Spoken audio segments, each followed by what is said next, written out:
చక్కగా వినడానికి చక్కటి వాతావరణాన్ని దేవుడు మనకు అనుగ్రహించాడు. అందుని బట్టి తండ్రి అయినటువంటి దేవునికి కృతజ్ఞతలు చెల్లిస్తూ ఉన్నాం. మనకు తెలుసు ప్రతి నెల ఈ కార్యక్రమంలో మనం ఏమేమి నేర్చుకుంటున్నామో అన్న సంగతి మనకు బాగా తెలుసు.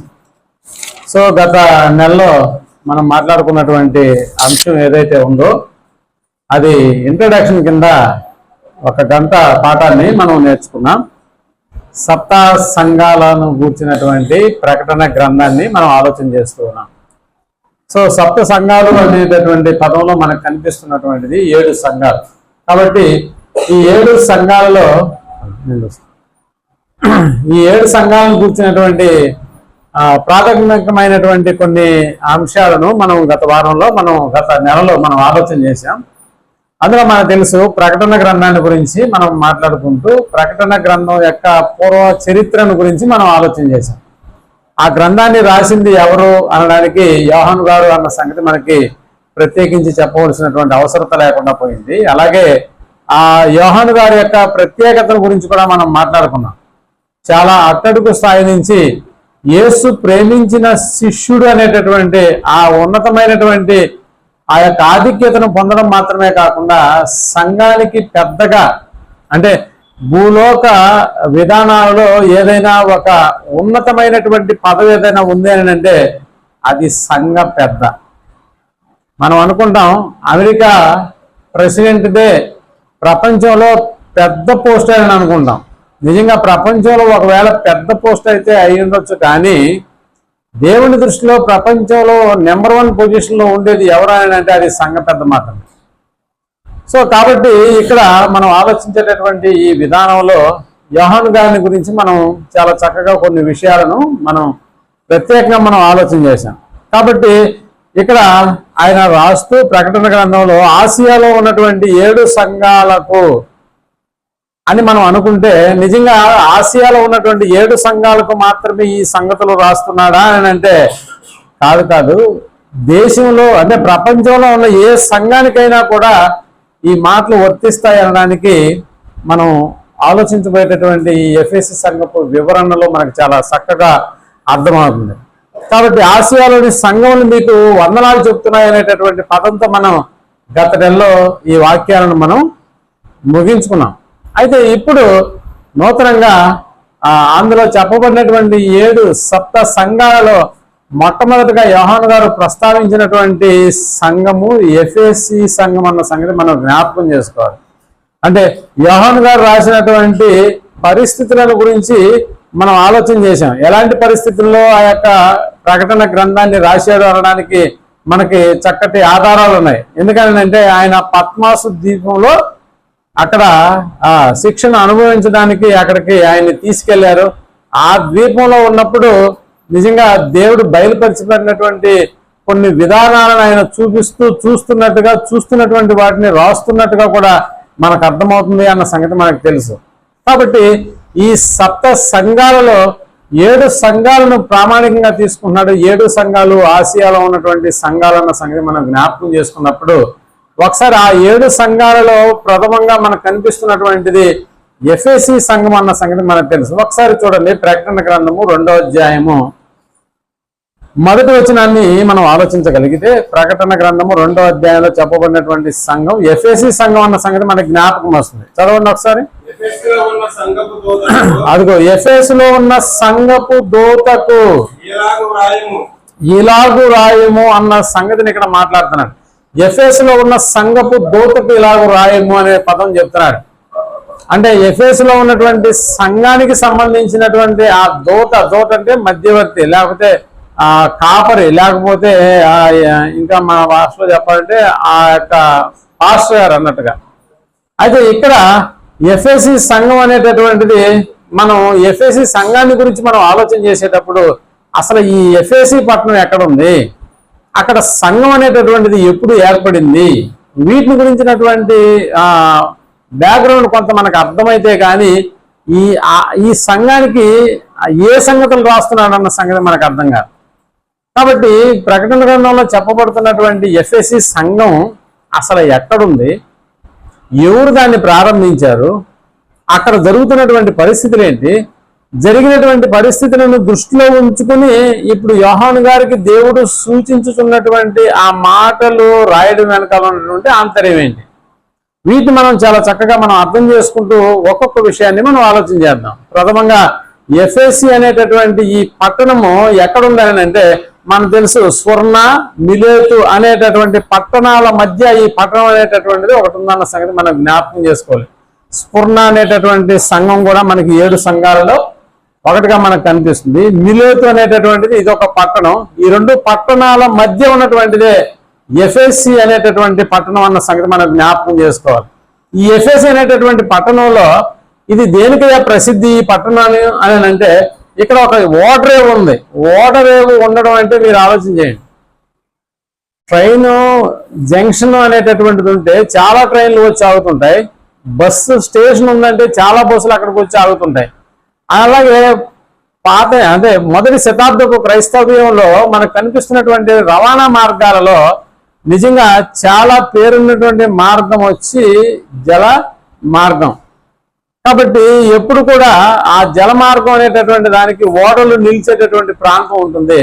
ఓడలు ఇక్కడికి వచ్చి నిలుస్తున్నాయి, మళ్ళీ ఇక్కడి నుంచి వెళ్తున్నాయి అని అంటే ఆ పట్టణానికి వ్యాపార కేంద్రంగా ఈ ఓడ రేవు అనేటటువంటి ఉండడం వల్ల లావాదేవీలు అనేటటువంటివి జరిగి బాగా అభివృద్ధి చెందినటువంటి పట్టణంగా ఎఫెసీ పట్టణాన్ని మనం అంచనా వేసుకోవచ్చు. అంత మాత్రమే కాదు, వ్యాపారుల దేవీలు రవాణా జరగడానికి కూడా రోడ్డు మార్గాన్ని కూడా దానికి అనుసంధానం చేసినటువంటి పట్టణం అన్నమాట. అంటే ఇక్కడ వ్యాపార లావాదేవీలు జనసంఖ్య ఎక్కడైతే విపరీతంగా పెరుగుతుందో వాళ్ళకి కావలసినటువంటి అనేక వస్తువులను చేరవేయడం, మళ్ళీ అక్కడ ఉన్నటువంటి వస్తువులను మరొక దగ్గరికి అమ్ముకోవడం అనేటటువంటిది రవాణా మార్గాలకు చాలా ప్రత్యేక అన్నమాట. రవాణా మార్గాలు లేకుండా ఇలాంటివి వ్యాపారం జరగదు ఏ పట్టణంలో కూడా. సో ఒక పట్టణంగా అభివృద్ధి చెందాలంటే దానికి ఓడరేవ్ అనేటటువంటిది ఉంటుంది. అలాగే రవాణా మార్గాలు అనేటటువంటివి కూడా ఎఫెసీ పట్టణానికి ఉన్నాయి. కాబట్టి ఇటు రవాణా మార్గాల ద్వారా ఇటు ఓడరేవుల ప్రస్థానం ఉండడం వల్ల 2 పక్కల నుంచి ఎఫెసీ పట్టణానికి ఆర్థిక సంబంధమైనటువంటి ఇబ్బందులు ఏమీ లేకుండా చాలా మంది వ్యాపార లావాదేవీలు జరుగుతూ ఆర్థికంగా స్థిరపడినటువంటి పట్టణం. కాబట్టి ఇక్కడ ఇంత మాత్రమే కాదు, ఓడలో రేవు ఉండడం, రవాణా మార్గాలు ఉండడం వల్ల బయట నుంచి వచ్చేటువంటి యాత్రికులు కూడా అక్కడికి వస్తూ పోతున్నారు. ఎఫెసీ పట్టణాన్ని దర్శించడానికి గల ముఖ్యమైనటువంటి కారణం ఏంటంటే ఆ పట్టణంలో ఒక పుణ్యక్షేత్రం ఉంది, ఒక దేవాలయం ఉంది. ఆ దేవాలయం ఉంది కాబట్టి చాలా మంది దైవ దర్శనానికి వచ్చేటటువంటి వాళ్ళకు కూడా ఆ పట్టణం ప్రసిద్ధి చెందినటువంటి పట్టణం. మనకు తెలుసు కదా, మనకు దగ్గరలో కూడా తిరుపతి అనేటటువంటి ఒక పట్టణం ఉంది. దేనికయ్యా ప్రసిద్ధి ఆ పట్టణం అని అంటే అక్కడ ఉన్నటువంటి ఒక పుణ్యక్షేత్రానికి చాలా పేరు వచ్చింది. కాబట్టి ఆ పుణ్యక్షేత్రం ఉండడం వల్లే అక్కడ ఒక ఎయిర్పోర్ట్ కూడా ఏర్పడింది. అఫ్కోర్స్ అక్కడ రవాణా మార్గం అనేటటువంటిది బాగానే రోడ్లు బాగా వేశారు, కానీ అక్కడ జలమార్గం అనేటటువంటిది ఉందా అంటే జలమార్గం లేదు, ఎందుకంటే దగ్గరలో ఎక్కడ సముద్రం లేదు దానికి.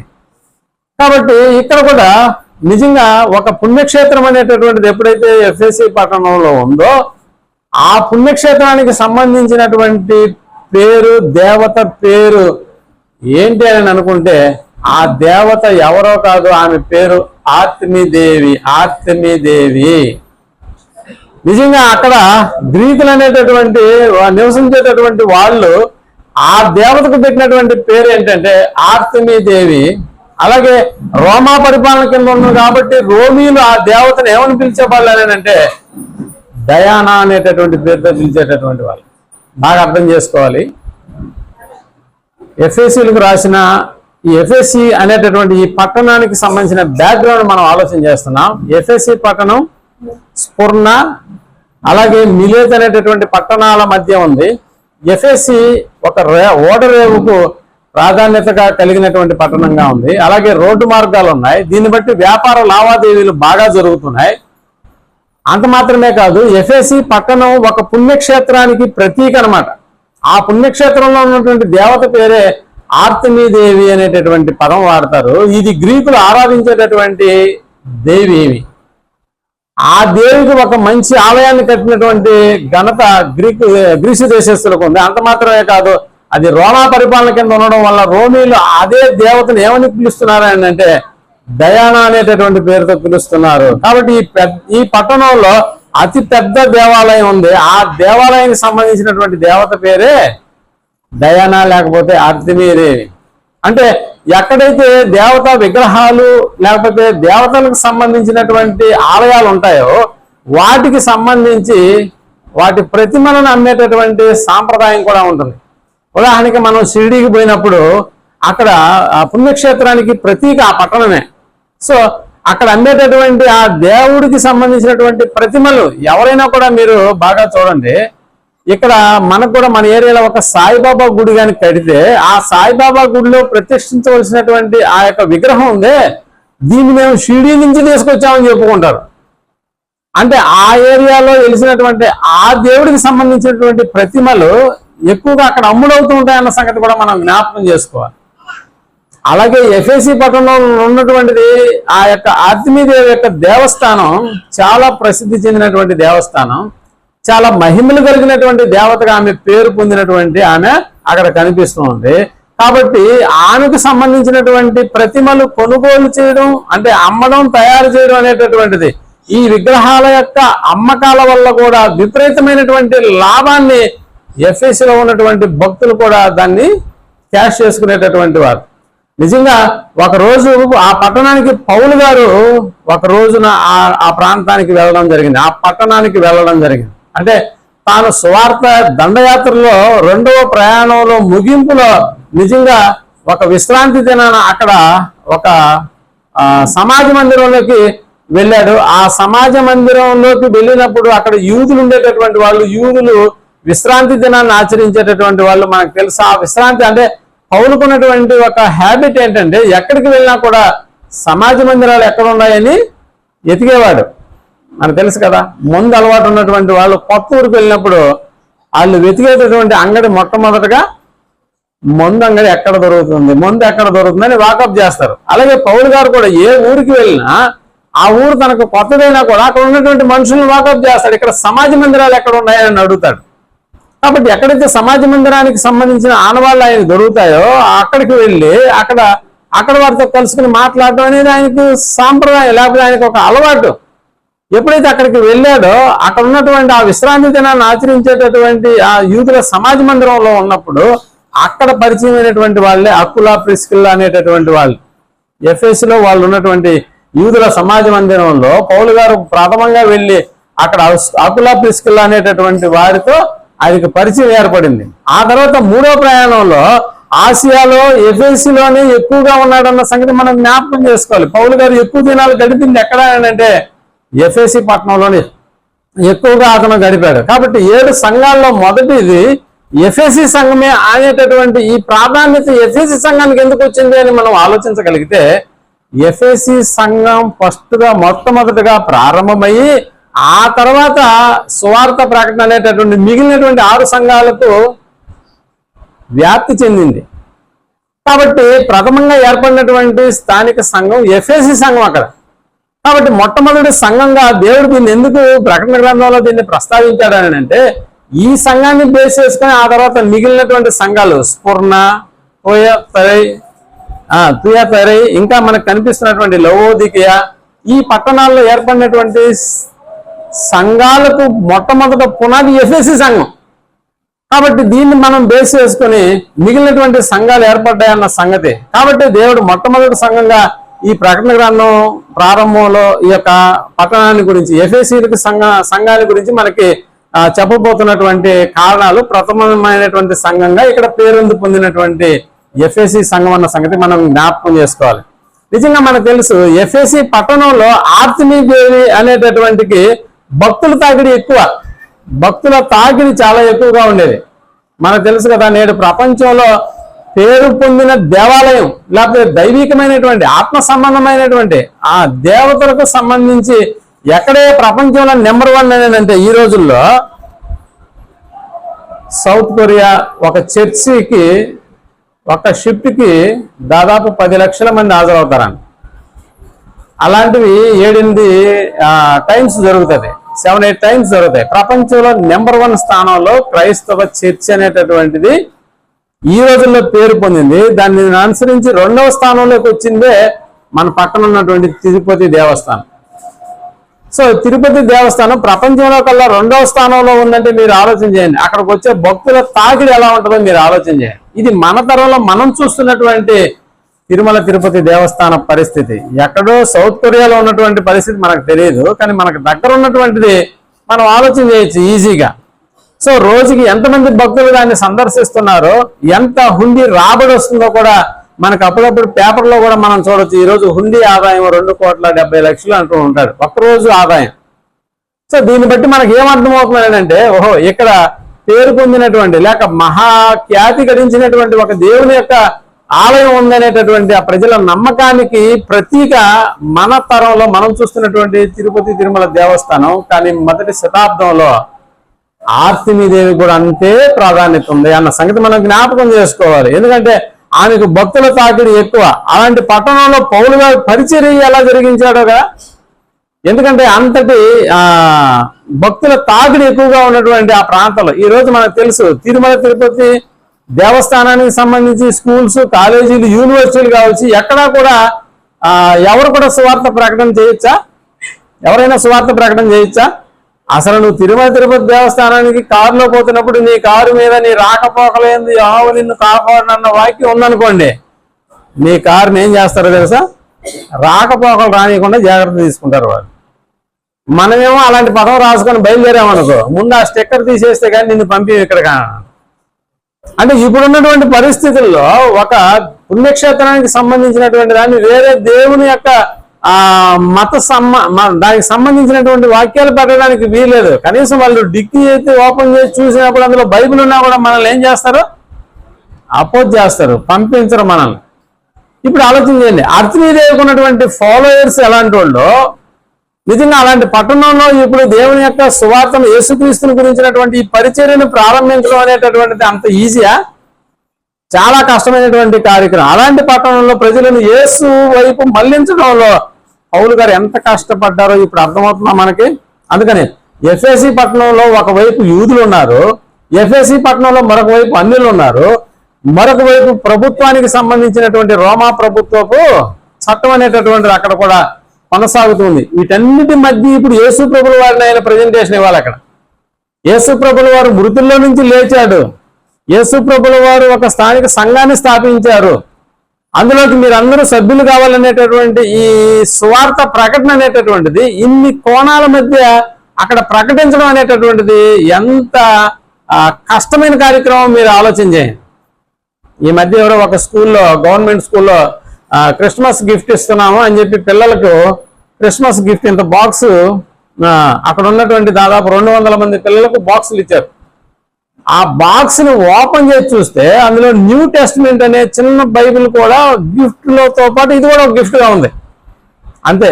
ఎక్కడి నుంచి వచ్చారో కానీ మన వాళ్ళు, ఎవరు వాళ్ళు, బజరంగ బల్ కాదు, బజరంగ దళ్, వీళ్ళందరూ వచ్చేసి ఆ స్కూల్ని ముట్టడి చేసినారు. ఎవరు ఈ ప్యాకెట్లు ఇచ్చినారు? ఈ ప్యాకెట్లు ఇస్తే ఇచ్చినారు, ఇందులో బైబిల్ ఎందుకు పెట్టాలి? అందులో పెట్టినా పర్లేదు, గవర్నమెంట్ స్కూల్లో చదువుతున్నటువంటి విద్యార్థులకు దీన్ని ఇవ్వడం సరికాదు అని చెప్పి నిజంగా వాళ్ళు ఏం చేశారంటే ఆ హెడ్ మాస్టర్ని కూడా సస్పెండ్ చేసినటువంటి దాఖలాలు మనకు కనిపిస్తుంది. నిన్న మొన్న జరిగినటువంటి సంఘటన. అంటే ఒక మత స్వాతంత్రం ఉన్నటువంటి దేశంలో ఇలాంటి దాన్ని ఒకటి బహిరంగంగా ప్రకటిస్తే, బహిరంగంగా ఒక బాక్సులో ఇచ్చి పిల్లలకు ఉచితంగా ఇస్తున్నామని అంటేనే పట్టుకుని వారికి సంబంధించినటువంటి కొన్ని కష్టాల్లోకి వాళ్ళని తీసుకెళ్తున్నారన్న సంగతి మనకు తెలిసినప్పుడు అర్చనీదేవికి ఉన్నటువంటి ఫాలోయర్స్ అంతా ఇంత కాదు. అంత మాత్రమే కాదు, యూదులు నిజంగా మరొక దేవుణ్ణి వాళ్ళు వెనకేసుకొని రారు. అలాంటిది యేసుప్రభుల వారిని గురించి చెప్తే యూదులు ఏమైనా హక్కును చేర్చుకుంటారా అంటే వాళ్ళ దగ్గర కూడా వ్యతిరేకత ఉంది. అలాగని చెప్పి అన్యులు ఏమన్నా రెడీగా ఉన్నారా? ఏదో ప్రకటించి చూద్దాం, మేము విశ్వసిస్తాం అనడానికి అన్యులు ఏమన్నా రెడీగా ఉన్నారంటే అసలు అన్యులకి యేసుప్రభుల వారికి ఎలాంటి సంబంధం లేనట్టుగానే అన్యులు కూడా దూరంగా ఉన్నారు. ఇక మిగిలింది రోమా ప్రభుత్వం చట్టం. నిజంగా రోమా ప్రభుత్వ చట్టం మొదటి శతాబ్దంలో ఎట్టుందని అంటే, ఎవరైనా క్రైస్తవుడైతే ఆయన చిత్రహింసలు పెట్టేటటువంటి చట్టాలు అక్కడ అమలవుతున్నటువంటి దినాలు. ఈ 3 వర్గాల నుంచి వ్యతిరేకత ఉండడం వల్లే పౌలు సువార్త ప్రకటన జరిగించడం ఎంత కష్టమైన కార్యక్రమం ఇప్పుడు అర్థమవుతుందా? అందుకనే తనతోటి యూదులే అక్కడ శత్రువులుగా మారినటువంటి దినాలు మరో పక్క రోమా ప్రభుత్వం, మరో పక్క క్రైస్తవ్యం అంటే పడినటువంటి ప్రభుత్వం అక్కడ ఉంది. కాబట్టి ఇలాంటి పరిస్థితుల్లో మరొక వైపు అన్యులు కూడా ఈ పరిస్థితుల మధ్య క్రీస్తును ప్రకటించడం అనేటటువంటిది పౌలుకి ఎలా ఉందంటే ఒక సవాలుగా మారింది, అంతే, ఒక సవాలుగా మారింది. కానీ పౌలు చేస్తున్నది ఎవరి పని అని అంటే సాక్షాత్తు దేవుని పని అన్న సంగతి మనం మర్చిపోకూడదు. కాబట్టి అంత సులభంగా ఆ పట్టణంలో సువార్త ప్రకటించడం అనేటటువంటిది సులభమైన కార్యక్రమం కాదన్న సంగతి మనకు తెలుసు. అందుకని పౌలు గారు ఈ ఎఫెసులో ఉన్నటువంటి సంగతులను గురించి కొరింథీలో ఉన్న సంఘానికి రాస్తూ ఒక పదాన్ని వాడుతున్నాడు. చూడండి ఒకసారి, మొదటి కొరింథీలకు రాసిన పత్రిక 15వ అధ్యాయం 32వ వచనాన్ని మనం ఆలోచించగలిగితే, మొదటి కొరింథీలకు రాసిన పత్రిక 15వ అధ్యాయం 32వ వచనాన్ని మనం చదువుతున్నాం. రైట్. మనుష్య రీతిగా అదిగో మనుష్య రీతిగా నేను ఎఫెసులో మృగములతో పోరాడిన ఎడల అన్నాడు. ఇప్పుడు ఆలోచన చేయండి, ఎఫెసులో ఉన్నది మృగాల లాంటి మనుషుల, మృగాల లాంటి మనుషులు, అంతేగాని పౌలు గారు ఎప్పుడు కూడా మృగాలతో పోరాడలేదు, జంతువులతో పోరాడలేదు. పౌలు గారు ఎప్పుడు కూడా తన జీవితంలో జంతువులతో పోరాడలేదు. కానీ ఇక్కడ వాడే పదం ఎలాగుందనంటే ఎఫెసులో ఉన్నటువంటి పరిస్థితులు, ఆ పరిస్థితులు వెనకాల ఉన్నటువంటి మనుషుల యొక్క మానసిక స్థితి ఎలాంటిది అంటే వాళ్ళు నిజంగా చెప్పాలంటే మృగాలతో నేను పోరాడిన ఎడల అన్న పదాన్ని వాడుతున్నాడంటే నిజంగా వాళ్ళతో ఎన్ని సమస్యలు ఎదుర్కొన్నాడో మీకు ఇప్పుడు అర్థమవుతుంది. ఆ పదం వెనకాల మనం అర్థం చేసుకోవాల్సిందనమాట. అది మృగాలు అన్న పదాన్ని మాట్లాడుతున్నాడు, మృగాలు అన్న పదాన్ని వాడుతున్నాడు అని అంటే ఎంతగా పోరాడి ఉంటాడో ఒకసారి మీరు ఆలోచన చేయండి. ఎఫెసు అనేటటువంటి పట్టణంలో ఒక సంఘ స్థాపనకు ఇంత కష్టపడాలా పౌలు గారు, ఇంత కష్టపడాలా? అందుకని ఎఫెసులో భక్తులు ఉన్నారు, ఆర్తిమీదేవి భక్తులు. ఎఫెసులో మాంత్రికులు ఉన్నారు, మాంత్రికులు మాత్రమే కాదు, మాంత్రికుల యొక్క విద్యను అభ్యసించడానికి అవసరమైన విశ్వవిద్యాలయాలు కూడా ఎఫెసులో ఉన్నాయి. బాగా గుర్తుపెట్టుకోవాలి. మాంత్రిక విద్యను అభ్యసించేటటువంటి వాళ్ళు కూడా ఉన్నారు, దానికి సంబంధించిన కాలేజీలు కూడా ఉన్నాయి. అంటే మనం బాగా ఆలోచించగలిగితే ఎఫెసీ పట్టణం అనేటటువంటిది దేనికి ప్రసిద్ధి చెందిందో మనకి బాగా అర్థం చేసుకోవచ్చు. కాబట్టి మనుషులను బాధించేవి మృగాలన్న సంగతి మనకు తెలుసు. కానీ ఇక్కడ మృగాలు అనేటటువంటి పదం మృగాల గురించి వాడలేదు, సాక్షాత్తు మనుషుల గురించే వాడాడు. కాబట్టి ఎఫెసులో అడుగుపెట్టిన దినాల్లో ఒకవైపు విగ్రహాలతో, మరొక వైపు ఆర్తిమీదేవి యొక్క భక్తులతో, మరొక వైపు మాంత్రిక విద్యను అభ్యసించేటటువంటి వారితో ఆ పట్టణం కలకలలాడుతూ ఉంది. ఇలాంటి పరిస్థితుల్లో వెళ్ళి ఎఫెసులో దేవుని సేవ చేయడం ఎంత కష్టమో మనకు అర్థమవుతుంది కదా. నిజంగా మనం కానీ ఆ పట్టణంలోకి మనం వెళ్ళాం. మనకు తెలుసు కదా, యోనా కూడా పలానా పట్టణానికి పోయి నా పని చేసి సువార్త ప్రకటన చేసి అంటే ఆ పట్టణానికి ఎవడు పోతాడు స్వామి అన్నాడు ఆయన. నినివే పట్టణానికి ఎవడు పోతాడు? అసలు ఆ పట్టణం పరిస్థితి తెలుసా నీకని దేవుడికే చెప్తున్నాడు. అలాంటి పరిస్థితులు అన్నమాట. అలాంటి పరిస్థితుల్లో మన పౌలు గారు ఇంకొక వాడికి పోలా, చావో రేవో చూసుకున్నాం, ముందు రేవున్నటువంటి ఆ పట్టణానికే వెళ్దాం, చావైనా బ్రతుకైనా అక్కడే తేల్చుకున్నాం అన్నట్టుగా వెళ్ళిపోతున్నాడు. అంటే దేవుని పరిచర్యలో పౌలుకున్నటువంటి ఈ ఆసక్తి ఎంత గొప్పదో మీరు ఆలోచన చేయండి. అందుకని నేను విశ్వాసంతో నా పొరుగును ఏం చేశాను అన్నాడు, నా పొరుగును అలా చేశాను అన్నాడు. అంటే నా కొరకు జీవకిరీటం ఉంది అని మాట్లాడుతున్నాడు. నా కొరకు జీవకిరీటం ఉందంటే ఎంత పోరాటాన్ని సాగించాడో మనకు అర్థమవుతుంది ప్రేమటువంటి వాళ్ళ. కాబట్టి ఇక్కడ పౌలు గారికి దేవుడు అనుగ్రహించినటువంటి ఆ ఎఫెసీ పట్టణంలో ఇలాంటి పరిస్థితుల మధ్య దేవుడు ఆయనకి కొన్ని గిఫ్ట్లు అనుగ్రహించినట్టుగా మనకు అర్థమవుతుంది. ఏంటి ఎఫెసీ పట్టణంలో జరిగించినటువంటి దేవుని యొక్క అండతో ఆయన జరిగించినటువంటి కొంతమంది రోగులను కూడా ఆయన ఏం చేశాడు అక్కడ, పౌలు గారికి సంబంధించిన చేతి గుడ్డలు, నడుమును కట్టుకునేటటువంటి నడికట్లు అవి తీసుకుని వెళ్ళి రోగుల మీద వేసినప్పుడు రోగులందరూ కూడా ఏమైనారు, స్వస్థత నొందారు. ఇది జరిగింది ఎఫెసీ పట్టణంలోనే. అంటే ఒక్కసారిగా ఆర్తిమీదేవి దగ్గర నుంచి మనుషుడు బయటపడి మరొక దేవునికి భక్తులు అవ్వాలంటే మధ్యలో ఏదో జరగాలి. ఆ జరిగేది ఏదో పౌలు ద్వారానే తండ్రి అయినటువంటి దేవుడు ఆయన చేతి కట్లు, నడికట్లు, ఆయన చేతి గుడ్డలు, అంటే అనారోగ్యంతో ఉన్నటువంటి వారందరి మీద ఇవి తీసుకెళ్లి వేసినప్పుడు నిజంగా వాళ్ళు స్వస్థత పొందినటువంటి దాఖలాలు మనకి కనిపిస్తున్నాయి. అంత మాత్రమే కాదు, దయ్యం పట్టినటువంటి వాళ్ళు కూడా విడుదల పొందుతున్నారు పౌలు గారి యొక్క పరిచర్యతో. మనకు తెలుసు కదా. అంటే దేవుడు మొదటి శతాబ్దంలో అందరి దగ్గర బైబిల్ లేవు, అందరి దగ్గర ధర్మశాస్త్రం అనేటటువంటి ప్రతులు లేవు.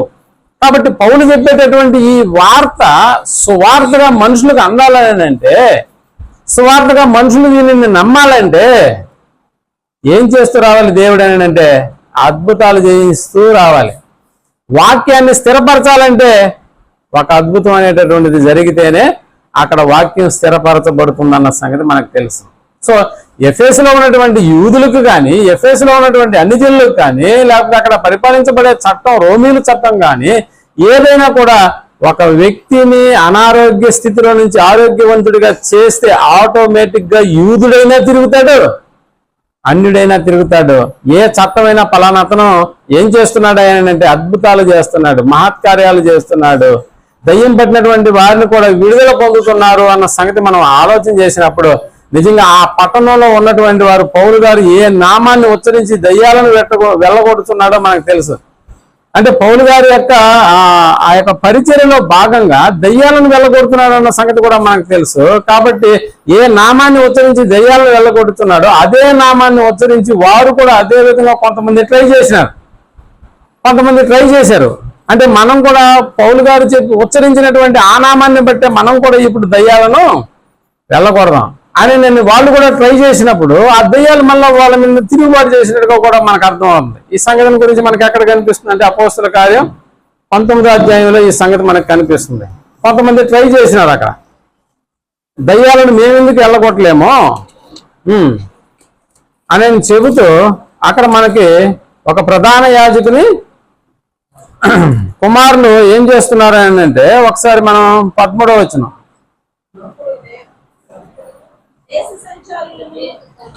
13 సారీ 11 చదువుదాం. 11 నుంచి మరియు అదిగో దేవుడు పౌలు చేత విశేషమైన అద్భుతములను మామూలు అద్భుతాలు కాదంటవి, విశేషమైన అద్భుతములను చేయించెను. అతని శరీరమునకు తగిలిన చేతి గుడ్డలైనను నడికట్లైనను రోగుల యొద్దకు తెచ్చినప్పుడు రోగములు వారిని విడిచెను, దయ్యములు కూడా వదిలిపోయెను. అప్పుడు దేశ సంచారులను మాంత్రికులనైన కొందరు యూదులు పౌలు ప్రకటించే యేసుతోడు మేము మిమ్మల్ని ఆజ్ఞాపిస్తున్నాం గెట్ అవుట్ అన్నాడు. ఎవరిని? దయ్యం పట్టినవాడిని. ఏం పౌలు ఈ మాట అంటే వెళ్ళిపోతున్నారు కదా, ఇప్పుడు మేము కూడా అనేది ఎవరి మాట? యేసు. అదేనా? యేసుతోడు నేను నిన్ను ఆజ్ఞాపిస్తా ఉచ్చాటన చేస్తున్నారంట. పౌలు ప్రకటించి యేసుతోడు మిమ్మును ఉచ్చాటన చేయుచున్నాము అను మాట చెప్పి దయ్యములు పట్టిన వారి మీద అదిగో ప్రభు అయిన యేసు నామమును ఉచ్చరించుటకు కూడా అక్కడ కొందరు పూనుకున్నారు. సేమ్ ఆయనలాగే మనం కూడా ఏం చేద్దాం? దయ్యాలను వెళ్ళకూడదాం. సేమ్ ఆయనలాగే మనం కూడా స్వస్థతలు చేద్దాం.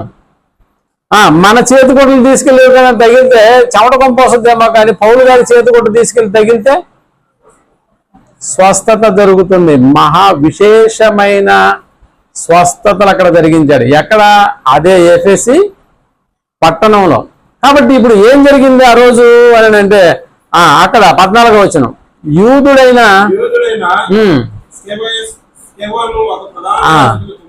అది అందులో స్కెవన్ అనేటటువంటి ఒక అతను ప్రధాన యాజకుడు, అతనికి 7 కుమారులు ఉన్నారు. 7 కూడా అలాగే చేస్తున్నారు. ఏం చేస్తున్నారు? వాళ్ళు కూడా దయ్యం పట్టినటువంటి వాడిని తెచ్చినప్పుడు యేసు తోడ నిన్ను ఆజ్ఞాపిస్తున్నాం వదిలిపో అన్నారు. అంతే.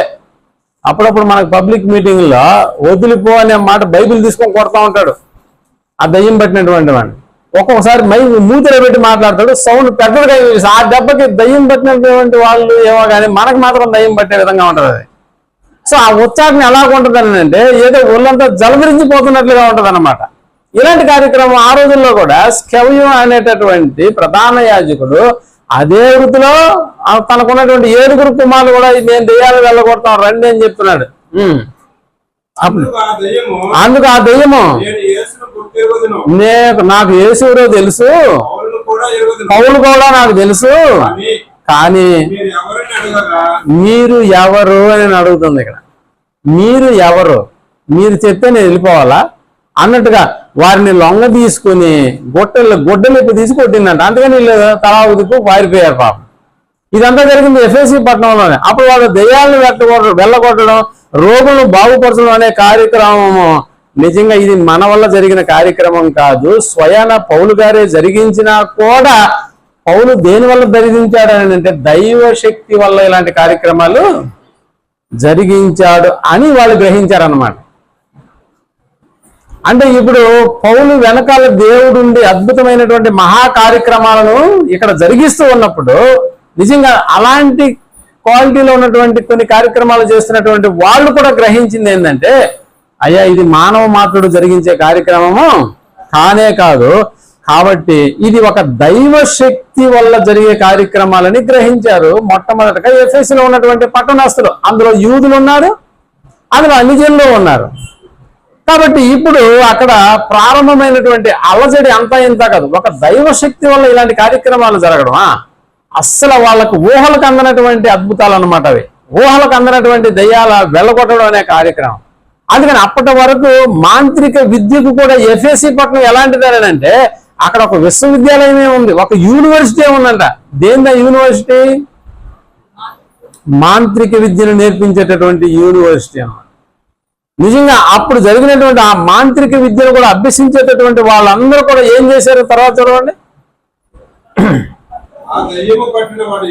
అది ఓకే, అదంతా అయిపోయింది. 19వ వచనం. మరియు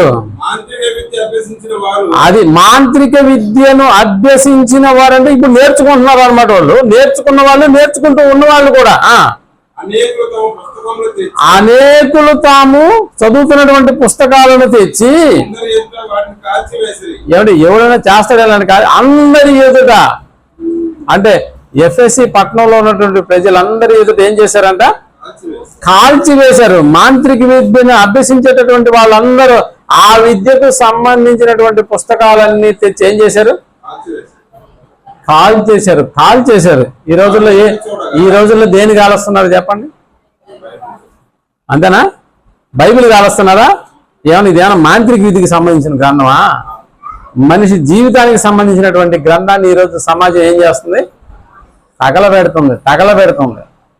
కానీ మొదటి శతాబ్దంలో బైబిల్ రాయబడేటటువంటి దినాలలో ఏ పుస్తకాలను, ఏ గ్రంథాలను తీసుకొచ్చి తగలబెట్టారని అంటే మాంత్రిక విద్యకు సంబంధించినటువంటి పుస్తకాలను తగలబెట్టినటువంటి పరిస్థితి అక్కడ మనకి తెలుస్తూ ఉంది. నిజానికి వాటి వెల ఎంత అనుకుంటున్నారు? 5-10 రూపాయల కాదు, వాటి లెక్క చూడగా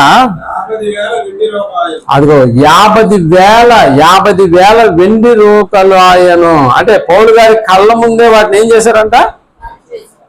తగలబెట్టేశారు. అయ్యా నీ శక్తి ముందు ఈ శక్తులు దేనికి పనికిరావు అనేటటువంటి నినాదంతో వాళ్ళు ఏం చేశారంటే వాటిని తగలబెట్టేశారు. కాబట్టి ఇక్కడ పౌలు గారికి ఆధిక్యత పెరుగుతుందా అంటే ఆధిక్యత పెరుగుతుంది.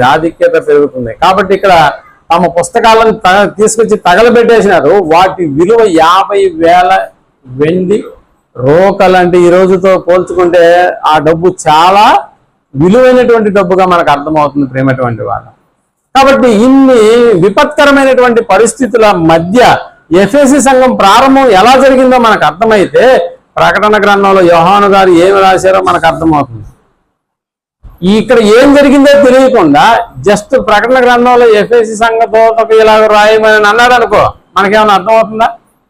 లేదు. ఏ సంఘ స్థాపన గురించి మనం ఆలోచించినా కూడా మొట్టమొదటిగా మనం అపోస్తలుల కార్యగ్రంథం అని రాయబడినటువంటి లూకా గారి చేత రాయబడినటువంటి పరిశుద్ధాత్మ ప్రేమతో రాయబడిన ఆ పుస్తకమే సంఘాల స్థాపనకు అది పునాది. సో ఏ సంఘం ఎప్పుడు ప్రారంభమైంది అనడానికి అపోస్తల కార్యగ్రంథంలోని వాటి వివరాలు ఉంటాయన్న సంగతిని మనం జ్ఞాపకం చేసుకోవాలి. నిజంగా అది అర్థం అవడానికి ముందుగా ఈ సంగతులను మీ ముందు పెట్టడం జరుగుతుంది అన్నమాట. ఎందుకంటే ఈ సంగతులు ఏది తెలియకుండా నేను ప్రకటన గ్రంథంలో ఈ రావి ఎఫెసీ సంఘానికి ఇలా రాశాడని చెప్పేసుకుంటూ వెళ్ళిపోయామనుకోండి, అది పెద్దగా అర్థం కాదు. మీరు అప్పుడప్పుడు కూడా చూడండి, హీరో పెద్దవాడుగా ఉంటాడు ప్రారంభంలో, అతను చిన్నప్పుడు జరిగిన సంగతులు మధ్యలో చూపిస్తూ ఉంటారు అనమాట మనకి. మధ్య మధ్యలో చూపిస్తుంటారు. ఆ మధ్య నేను యేసేపు చరిత్ర అని ఒక డాక్యుమెంటరీ పిక్చర్ చూశాను. మీరు కూడా నెట్లో కొడితే మనకు వస్తుంది, యేసేపు జీవిత చరిత్ర తెలుగులోని కూడా. నిజంగా అక్కడ యేసేపుని ఎప్పుడు పరిచయం చేస్తున్నాడు డైరెక్టర్ అని అంటే, యేసేపుని పరిచయం చేస్తున్న సందర్భం ఆయన వేలం పాటేసేది అక్కడ పొతీఫరుకు అమ్ముతున్నటువంటి దృశ్యంలో నుంచి స్టార్ట్ చేసినాడు. ఇదేంట్రా ఇది, యేసేపు జీవిత చరిత్ర అంటే ఎక్కడి నుంచి ప్రారంభం అవ్వాలి?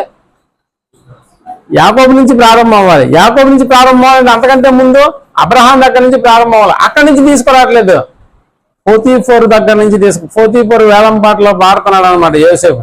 ఆ తర్వాత యోసేపు తన ఇంటికి వెళ్ళాడు, అక్కడ పనివంతుడుగా అక్కడ పని చేసేవాడుగా ఉన్నాడు. ఆ తర్వాత అతని మీద నెపం మార్పబడింది కాబట్టి పొతీఫరు వచ్చాడు, చుట్టుపక్కల ఉన్నటువంటి పని వాళ్ళందరినీ పంపించారు, నేను ఇతనితో ఒంటరిగా మాట్లాడాలి, మీరందరూ వెళ్ళిపోండి అన్నాడు. వెళ్ళిపోయిన తర్వాత అతని దగ్గర కూర్చున్నాడు యోసేపు. అసలు నువ్వు ఎవరు, ఇక్కడ నువ్వు వచ్చి ఈ కార్యక్రమం చేయలేదన్న సంగతి నాకు తెలుసు, ఇప్పుడు నీ స్టోరీ ఏందో చెప్పు అని అన్నాను. అప్పుడు మళ్ళీ ఎక్కడికి వెళ్ళాడు డైరెక్టర్? ప్రారంభపు దినాల్లోకి వెళ్ళాడు అనమాట. అప్పుడు యేసేపు ఎవరో, తను పెరిగిన విధానం ఏదో, అప్పుడు మళ్ళా డాక్యుమెంటరీ కొనసాగుతూ వచ్చింది. అలాగే ఇక్కడ కూడా ఎఫ్ఎస్సి సంఘాన్ని గురించి మనం మాట్లాడుకోవాలంటే ప్రకటన గ్రంథాన్ని మాత్రమే తీసుకుంటే, రెండో అధ్యాయం తీసుకుంటే సరిపోదు. సో బ్యాక్గ్రౌండ్ లో ఏం జరిగిందన్న సంగతి మనకు అర్థమైతే ఇక్కడ రాయబడినటువంటి ఆ యొక్క మాటల యొక్క పారంపర్యం మనకు అర్థమవుతుంది. కాబట్టి ఆసియా దేశానికి ఒక ముఖ్య పట్టణంగా వెలిసిల్లుతున్నటువంటి ఈ ఎఫెసీ పట్టణానికి భక్తుల రాక కూడా ఎక్కువైంది. ఎందుకంటే అక్కడ ఉన్నటువంటి పుణ్యక్షేత్రానికి ఉన్నటువంటి విలువ అలాంటిది. కాబట్టి అక్కడ బిజినెస్ ఇంకా దేని మీద ఎక్కువ బాగా జరుగుతున్నాయని అంటే, ఆర్తిమీదేవి విగ్రహాలను బాగా అమ్ముడవుతున్నాయి. ఆర్తిమీదేవి విగ్రహాలు అమ్మేటటువంటి వ్యాపారులు, కంసాలు, వాళ్ళ యొక్క వ్యాపారం ఎలాగుందని అంటే 3 పువ్వులు 6 కాయలు అన్నట్టుగా జరుగుతుంది. ఎంత బాగా చేస్తున్నారు అంటే, నిజంగా ఇలాంటి వ్యాపారం జరుగుతున్నటువంటి ఆ ఆర్తిమీదేవికి సంబంధించినటువంటి కొన్ని ప్రతిమలు కొంతకాలానికి వాటి సేల్ అంతా పడిపోయింది. అప్పుడు కంసాలలో ఏంట్రా జనాలు ఎవరు ఎక్కువ పట్టణానికి వస్తున్నారు పోతున్నారు, కానీ ఎక్కువ మనకు అమ్ముడు విగ్రహాలు అనేటటువంటి మన దగ్గర అమ్ముడు కావట్లేదు. అసలు ఏం జరిగింది, ఎందుకు ఇలాంటిది, ఎందుకు జనాలు ఎక్కువ కొనుక్కొని పోవట్లేదని ఆరా తీసినప్పుడు పౌలు గారి ప్రస్తావన వాళ్ళ దగ్గరకు వచ్చింది. పౌలు అనేటటువంటి ఒక ఆయన వచ్చాడు, మనుషుల చేతులతో చేయబోయేవాడు దేవుడు కాదు అన్న సంగతిని గురించి ఆయన ఎక్కడంటే అక్కడ, ఎక్కడ పడితే అక్కడ ఏం చేస్తున్నాడు, పౌలు గారి దెబ్బతో ఆ వ్యాపారం కాస్త, విగ్రహాలు వ్యాపారం కాస్త ఏమైపోయింది, ఆ వ్యాపారం కాస్త తగ్గిపోయింది. క్రీస్తుని నమ్మే వారి సంఖ్య కాస్త పెరుగుతూ ఉందన్నమాట. కంసాలు అనేటటువంటి వాడి పేరు కూడా దేవుడు, దేమేత్రి అనేటటువంటి వాడు ఏం చేశాడంటే, ఇలా కాదు ఎలాగైనా పౌల్ని దెబ్బ కొట్టాలి, దెబ్బ కొడితే కానీ మన ఆర్తిమీదేవి విగ్రహాలు అమ్ముడు కావు. కాబట్టి ఇప్పుడు ఏం చేశాడు, ఆడొక్కడే దెబ్బ కొట్టలేడు. కాబట్టి కంసాలు మీటింగ్ పెట్టాడు, విగ్రహాలు తయారు చేసేటటువంటి వాళ్ళ మీటింగ్ పెట్టాడు, అందరూ రావాలన్నాడు. అందరూ ఏం జరిగిందంటే, ఒకసారి మీ విగ్రహాలన్నీ అమ్ముడు అవుతున్నాయా అని అన్నాడు. లేదే, తగ్గిపోయింది వ్యాపారం ఏంటంటే, ఎందుకో తెలుసా, పౌలు అనేటది ఎప్పటి నుంచి మీకు వ్యాపారం తగ్గిందో చెప్పండి అన్నప్పుడు వాళ్ళు ఫలానా తారీఖుని ఫలానా నెల నుంచి తగ్గిపోయింది బాగా అంటే, ఆ నెల నుంచి ఎవడు ప్రారంభించాడో తెలుసా, ఇక్కడ పౌలు అనేటటువంటి వాడు సువార్తను ప్రారంభించాడు. కాబట్టి ఇక్కడ వ్యాపారం తగ్గడం అనేది చూసి తనలాంటి అనేకులను చేరదీసి ఏం చేశాడంటే, ఆ వ్యాపారస్తులతో ఒక ర్యాలీ చేసినాడు అనమాట.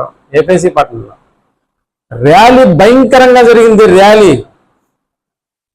ఎంత భయంకరమైనంటే, ఆ పట్టణంలో ఉన్నటువంటి ఆర్తిమీదేవికి సంబంధించినటువంటి భక్తులు ఈ పూజ విగ్రహాలను తయారు చేసేటటువంటి ఈ కంసాల సంఖ్య పట్టణాన్ని హోరెత్తించారని. ఎలా హోరెత్తించారంటే, ఆర్తిమీదేవి జై అనండి, వద్దులే మనకు వద్దులే అంటే జిందాబాద్ జిందాబాద్ అని మళ్ళీ ఎవరి పేరు చెప్తున్నారో, ఆర్తిమీదేవి ఆర్తిమీదేవి ఆర్తిమీదేవి. చూసారా, భయంకరమైనటువంటి ర్యాలీ. పట్టణం అంతా ఏమైపోయిందంటే, ఒక్కసారిగా పౌలు మీద దియ్యబట్టడానికి వాళ్ళు ఆర్తిమీదేవి యొక్క నిజంగా ఆ దేవుని ఏం చేస్తున్నారంటే, వాళ్ళు పొగుడుతూ ఉన్నారు కానీ మిగిలినటువంటి దేవుణ్ణి దూషిస్తూ ఉన్నారు అని వెలుగెత్తి అరుస్తున్నారు అండి. వెలుగెత్తి నిజంగా మన గురించి ఎవరైనా ర్యాలీ చేశారు అనుకోండి, మన గుండెల్లో ఎలాగుంటుందండి, మన గురించి ఎవరైనా తప్పుగా ర్యాలీ చేస్తున్నారు అనుకోండి, పరిస్థితి ఎలాగుంటది. అదే పౌలు గారి గురించి వ్యతిరేకమైనటువంటి ర్యాలీ పట్టణం ఏమైపోతుందని గడగడ వణకతా ఉంది. ఏందిరా ర్యాలీ అంటే ఎవడో పౌలు అనేటటువంటి వాడు చేతికట్లు నడికట్లు పడితే ఎవడు పడితే వాడు బాగైపోతున్నాడంట. ఇప్పుడు చూడండి 19వ అధ్యాయంలోనే అపోస్తల కార్యం 23వ వచనాన్ని మనం ఆలోచించగలిగితే, ఆ కాలమందు క్రీస్తు మార్గమును గూర్చి ఏందంట చాలా అల్లరి, చాలా అల్లరి అని చదవకూడదు, చాలా అల్లరి జరిగింది. ఎలాగనగా దేమేత్రిని ఒక కంసాలి వెండి గొళ్ళను చేయించడం వలన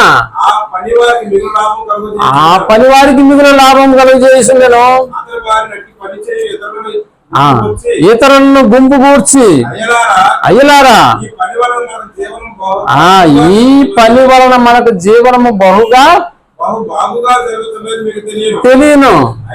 అయితే చేతులతో చేయబడినవి దేవతలు కావని ఈ పౌలు చెప్పి ఎఫెసులో మాత్రమే కాదు ఆసియా ఎందంతటా బహుజనమును ఒప్పించి మెప్పియున్న సంగతి మీరు చూచియు వినియు ఉన్నారు. మరియు ఈ మన వృత్తి యందు లక్ష్యము తప్పిపోవటయే కాక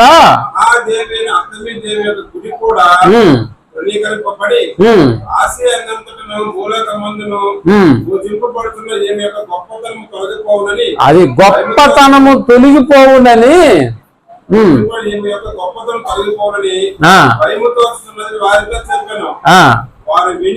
వారు విని రౌద్రముతో నిండిన వారై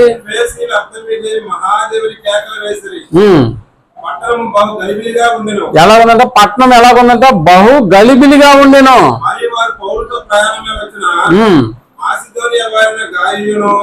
2 గంటల సేపు అలా చేయగొట్టారంట. ఒకసారి ఆ 14 చూడండి 34. అయితే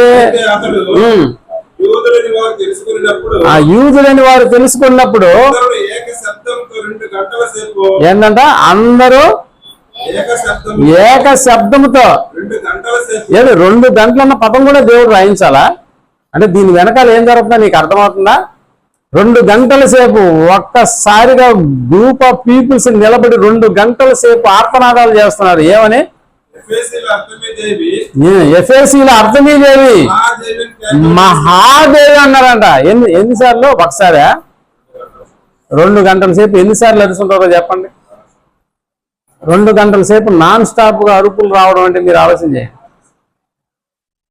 ఇంత గలిబిలి జరిగిందా ఇటువంటి పరిస్థితుల మధ్య? అందుకనే పౌలు గారు రాస్తున్నాడు కొరింథీయులకి, నేను ఎఫెసులో ఉన్నప్పుడు పోరాడింది మనుషులతో కాదు మృగాల లాంటి మనుషులతో అన్నాడు ఆయన. మృగములతో పోరాడింది. ఇటువంటి పరిస్థితుల మధ్య సంఘ స్థాపన అనేటటువంటిది జరిగించడం ఎంత కష్టమో ఇప్పుడు అర్థమవుతుందా?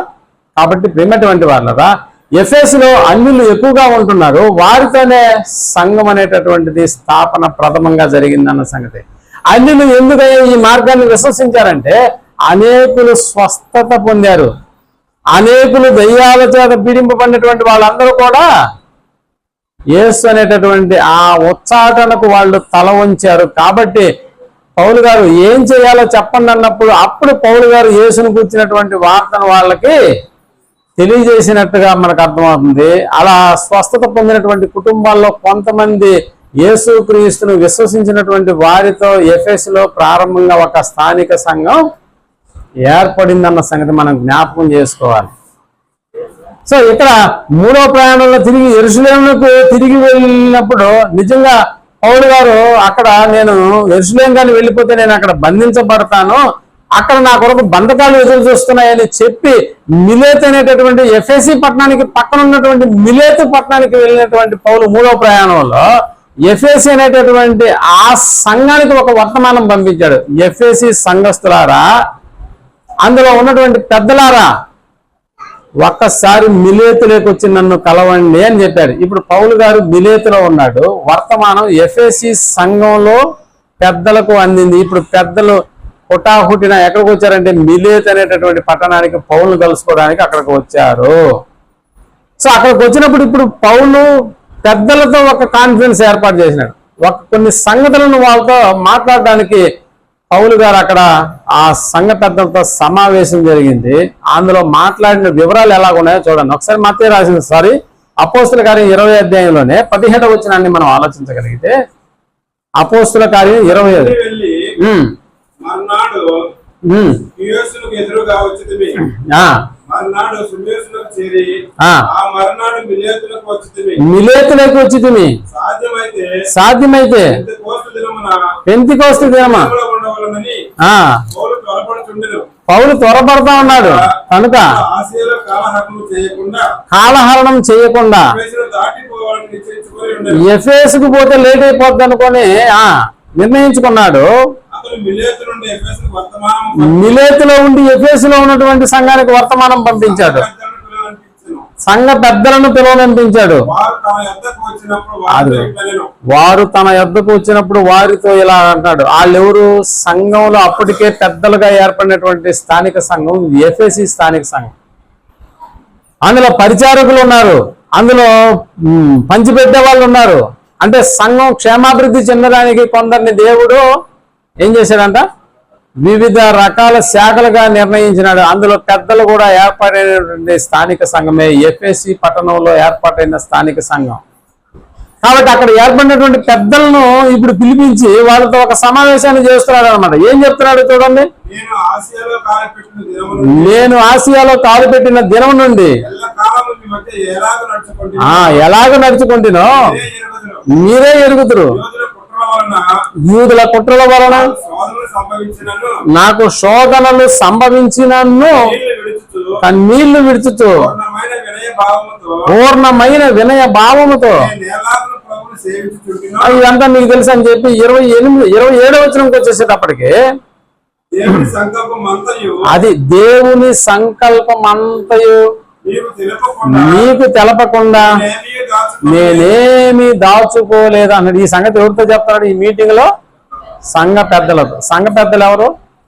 ఎఫెసీ సంఘానికి సంబంధించినటువంటి పెద్దలు. సో కాబట్టి ఇప్పుడు మిమ్మల్ని గురించి మీరు జాగ్రత్తగా ఉండండి, సంఘాన్ని కూడా జాగ్రత్తగా కాయండి అన్నాడు. కాబట్టి దేవుని సంకల్పం చెప్పకుండా నేనేమి దాచుకోలేదు. కొంత దాచుకొని కొంత నేను వెళ్ళిపోవట్లేదు. కాబట్టి మొత్తం అంతా నేను చెప్పాను. కాబట్టి ఇప్పుడు మీరు ఏం చేయాలంటే 28లో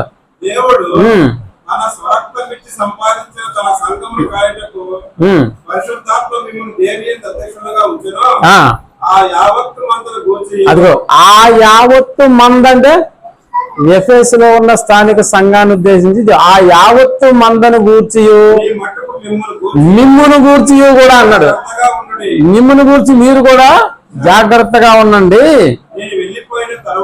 ఇక నేను వెళ్ళిపోయానంటే మళ్ళా మిమ్మల్ని కలుస్తానో లేదో తెలియదు. నేను వెళ్ళిపోతే అది క్రూరమైన తోడేళ్ళు మీలో ప్రవేశించురని నాకు తెలియదు. మీలో ప్రవేశిస్తారు. నేనుంటే ఎట్టకట్ట తోడేళ్ళలో లేకపోతే ఎవరినో నేను పోరాడతా, అది వేరే సంగతి. ఇప్పుడు నేను వెళ్ళిపోయిన తర్వాత వీళ్ళు వస్తే వారు మందను కనికరింపరు మరియు వంకర మాటలు చెప్పే వాళ్ళు వస్తారు అని తెలియజెప్పాడా? ఒక హెచ్చరిక చేసినట్టుగా మనకు అర్థమవుతుంది పౌలు గారు ఎఫెసీ సంఘానికి. ఈ బ్యాక్గ్రౌండ్ అంతా ఎందుకు చెప్తున్నాను అర్థమవుతుందా మీకు? మనం ఇంకా ఎక్కడికి పోలేదు, ప్రకటన గ్రంథంలోకి పోలా. అదేనా? ప్రకటన గ్రంథంలోకి పోలా. ఇంకా ప్రకటన గ్రంథంలోకి పోకముందే ఈ సంగతులన్నీ మనకు అర్థం కాకపోతే అందులో రాయబడిన ఏ హెచ్చరిక మనకు తెలియదు. కాబట్టి మీరు జాగ్రత్తగా వినాలి. ఇంకా టైం ఉంది కాబట్టి ఆకలి ఒకవేళ వేస్తే కొంచెం కంట్రోల్ చేసుకోండి. అంటే ఇప్పుడు ఎఫెసీ సంఘం అనేటటువంటిది భవిష్యత్తును ఉద్దేశించి పౌలు గారు పెద్దలకు చేస్తున్న హెచ్చరిక ఏంటంటే జాగ్రత్త, సంఘం డిస్టర్బ్ అయిపోతుంది అంటాడు. సంఘంలోకి ఎవరు వస్తారంట? క్రూరమైన తోడేళ్ళు వస్తారు. అంటే నిజంగా రాబోయేటటువంటి దినాలలో ఆ సంఘం డిస్టర్బ్ అయిపోతుంది. కాబట్టి మీ మట్టుకు మీరు జాగ్రత్తగా ఉండాలి. యావత్తు మందని గురించి కూడా మీరు జాగ్రత్తగా ఉండాలి. నిజంగా అక్కడ అలాంటి పరిస్థితులు జరుగుతున్నాయని తెలిసి పౌలు గారు కూడా జరగబోయేటటువంటి దాన్ని దేవుని పరిశుద్ధాత్మ వల్ల తెలుసుకొని పౌలు మాసిదోనియాకు వెళుతూ ఇప్పుడు తిమోతిని ఎఫెసు అనేటటువంటి సంఘంలో ఉంచాడు. ఇలాంటి పరిస్థితుల మధ్య ఇక్కడ ఒక ఆత్మ సంబంధమైనటువంటి నా కుమారుడైన తిమోతి ఉంటే బాగుంటుంది అన్న ఆలోచనతోనే ఇప్పుడు ఎఫెసుకి ఎవరిని పంపించినట్టుగా మనకు తెలుస్తుందంటే ఒకసారి మళ్ళా తిమోతికి రాసిన మొదటి పత్రిక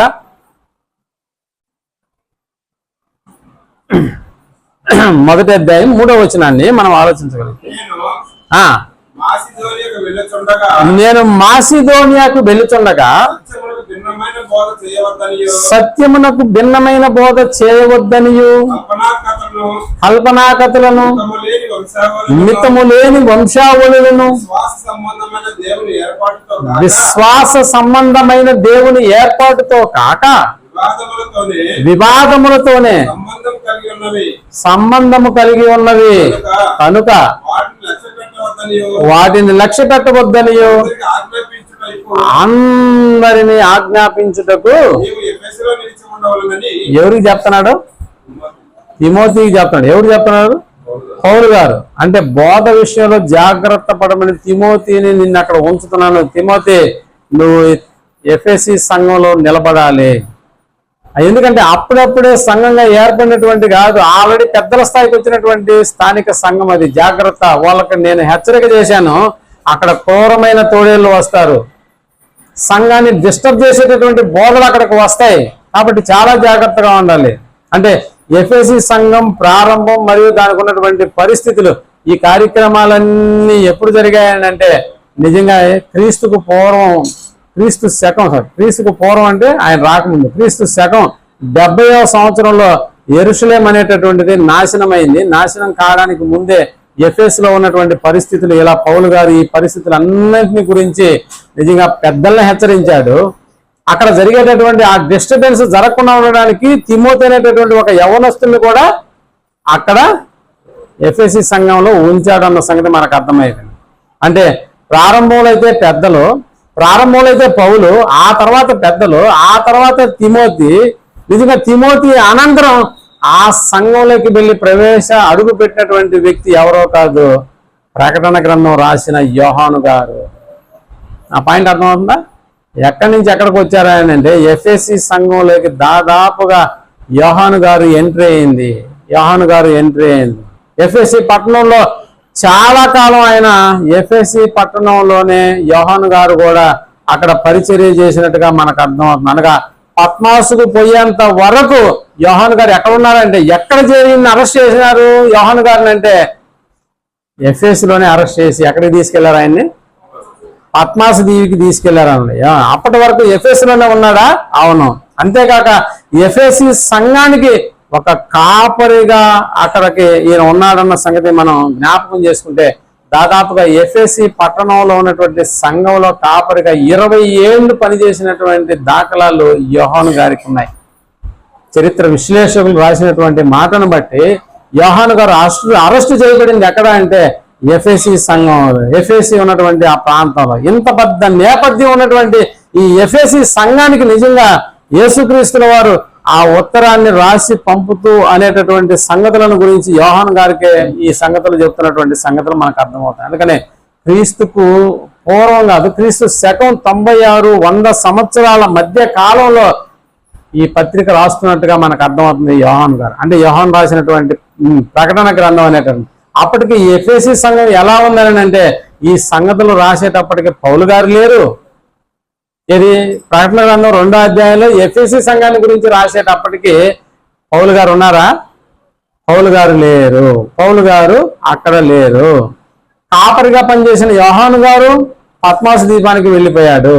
ఇప్పుడు సంఘాలను కూర్చున్నటువంటి చింత ఎక్కువగా ఉంది యోహాను గారికి. సంఘాలు, ఎందుకంటే ఇతన్ని తీసుకొచ్చి అరెస్ట్ చేసి ఎక్కడ తీసుకొచ్చి పెట్టేస్తున్నారంటే పద్మాసు ద్వీపంలో పెట్టేస్తున్నారు. అంతకంటే ఎక్కువగా దేవునికి కూడా చింత ఎక్కువగా ఉంది. అయ్యో, సంఘాలు ప్రారంభపు దశలోనే ఏమైపోతున్నాయని అంటే చిన్న భిన్నం అయిపోతున్నాయి. అందుకంటే ఎక్కువగా చింత దేవునికి ఉందన్న సంగతి నేను గ్రహించి, అందులో భాగంగానే ఎఫెసీ సంఘానికి యోహాను గారు ఏమి రాస్తున్నారు అన్న సంగతిని మనం అర్థం చేసుకుంటే, ఇప్పుడు చదవండి 2వ అధ్యాయం మొదటి వచనాన్ని మనం అర్థం చేసుకున్నప్పుడు అక్కడ దేంతో ప్రారంభిస్తున్నాడు? ఎఫెసులో ఉన్న సంఘపు దూతకు ఇలాగ రాయము, 7 నక్షత్రాలు తన కుడి చేత పట్టుకుని 7 దీపస్తంభం. అసలు ఈ గొడవ ఏంది? మళ్ళా 7 నక్షత్రాలంట, 7 దీపస్తంభాలంట. 7 నక్షత్రాలు, 7 దీపస్తంభాలంటే, దీపస్తంభాలంటే ఇక్కడ 7 దీపస్తంభాలంటే 7 సంఘాలు అని అర్థం. మొదటి అధ్యాయం 20వ వచనం కూడా చూడండి, మనకు చాలా చక్కగా అక్కడ రాయడం జరిగింది. మొదటి నీవు చూచిన వాటిని, ఉన్న వాటిని, వీటి వెంట కలగబో వాటిని, అనగా నా కుడి చేతిలో అదిగో 7 నక్షత్రములను కూర్చిన మర్మము అన్నాడు. ఆ 7 సువర్ణ దీప స్తంభముల సంగతియు రాయము అని. అంటే 7 నక్షత్రాలకు 7 దీపస్తంభాలకు కూడా ఒక చరిత్ర ఉందా? దాని గురించిన మర్మం అన్న పదం వాడుతున్నాడే. ఇంతకు ఏం జరిగిందా అంటే, నిజంగా ఆ రోజుల్లో ఎఫెసీ పట్టణంలో ఈ మాటలు రాసేటప్పుడు ఏం జరుగుతుందయ్యా ఎఫెసీ పట్టణంలో అంటే, నిజంగా అక్కడ ఆ రోజుల్లో ప్రపంచాన్ని పరిపాలిస్తున్నటువంటి డొమినియన్ అనేటటువంటి ఒక చక్రవర్తి తన కుమారుడి చేతిలో 7 నక్షత్రాలు పట్టుకున్నటువంటి ఒక బొమ్మను రిలీజ్ చేశాడు. నాణ్యాలు తెలుసు కదా, నాణ్యం మీద బొమ్మ ఉంటది. ఆ బొమ్మ ఎలాంటిదంటే, ఆ రోజుల్లో ఆ బొమ్మ ఎలాంటిదంటే, ఈ డొమేషియన్ అనేటటువంటి చక్రవర్తి తన కుమారుడు 7 నక్షత్రాలు పట్టుకుని ఉన్నట్టుగా ఒక నాణ్యం పైన బొమ్మ గీయించి దాన్ని అందరికీ ఇస్తున్నాడు అనమాట. ఇదేంది ఈ చక్రవర్తి గారు ఏంది ఇలాంటి బొమ్మను రిలీజ్ చేసి ప్రజల్లోకి దీన్ని చలామణి చేస్తున్నాడంటే, దీని అర్థం ఏంటో తెలుసా అన్నట్టుగా మాట్లాడుతున్నాడు. అంటే విశ్వం అనేటటువంటిది, విశ్వం యావత్తు కూడా నా కుమారుని చేతిలోనే ఉంది. మేము ఈ సంగతులను మార్చడానికి అని సంకేతంగా, అంటే టోటల్ సృష్టి యావత్తు ఎవరి చేతిలో ఉందని చెప్తున్నాడు? ఈ డొమేషియన్ చక్రవర్తి కుమారుడి చేతిలో ఉందని చక్రవర్తి దాన్ని ఒక ముద్రేసి చలామణి చేస్తున్నాడు. అంటే విశ్వం కూడా మా మాట వింటుంది, విశ్వం కూడా మా చేతిలో ఉంది.